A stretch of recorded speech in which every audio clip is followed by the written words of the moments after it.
All right, so I want you to notice that there is a relationship between sine of angle A and cosine of angle B.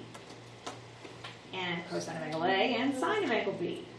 They're swapped. Yeah, they're just swapped. These are what we call co-functions, which is why it's sine and cosine and secant and cosecant. They are co-function angles. So, a quick reminder about, let me draw a triangle real quick. Co-function angles.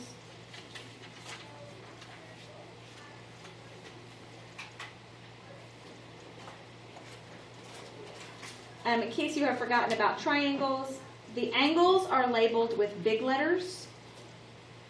The sides are labeled with small letters. So small c is across from big C, small a is across from big A, and small b is across from big B. So your co-function angles, sine of angle A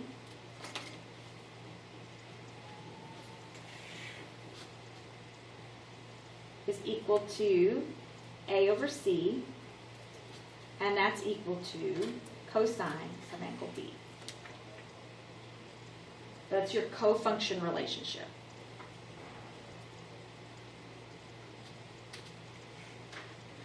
Secant of angle A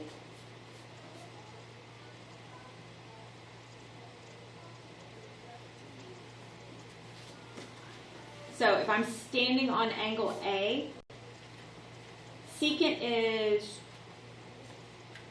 goes with which one? Secant goes cosine. Cosine is adjacent over hypotenuse. So look at this. So it's C over B. C over B, which is equal to cosecant of B.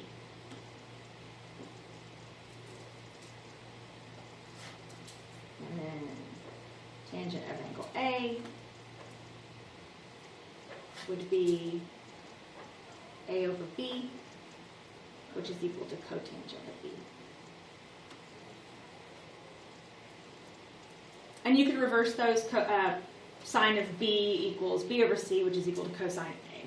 So those all reverse your co-function angles. All right, so that leads to co-function identities, which can be useful to us. These are your co-function identities.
All right, if you think about this stuff, it makes perfect sense.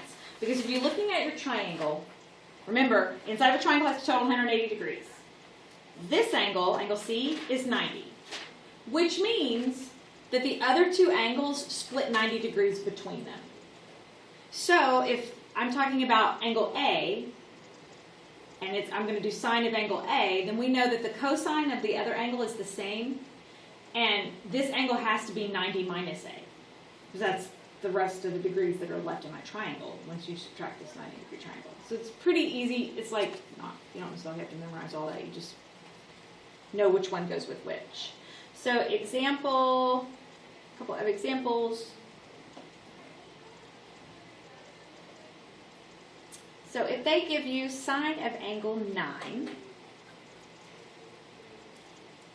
then I can use my cofunction identity.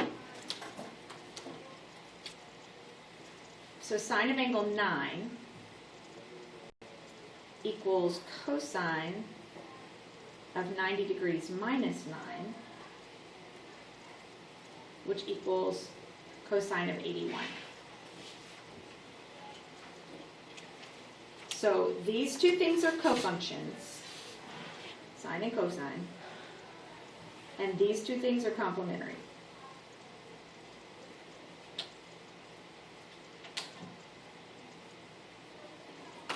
So just to show you. Down a little.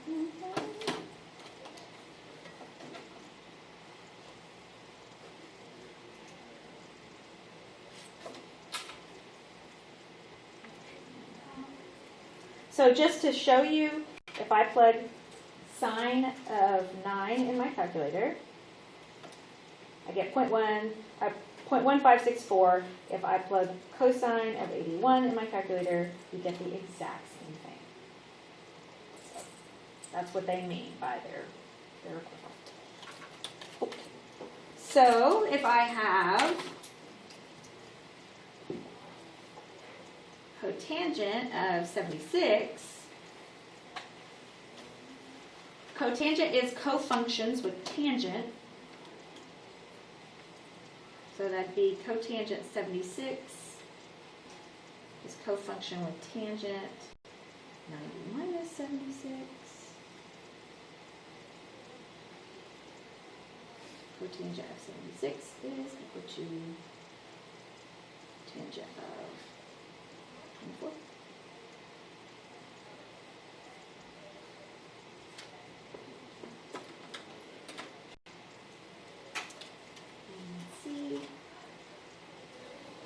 Cosecant of 45.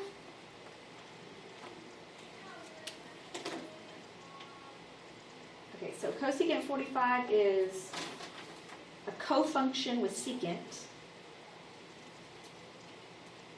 Minus 45, so cosecant 45 and secant 45 are the same. It's an isosceles triangle, so that's why they're the same. On B, wouldn't it be tan 14? Yeah, because I can't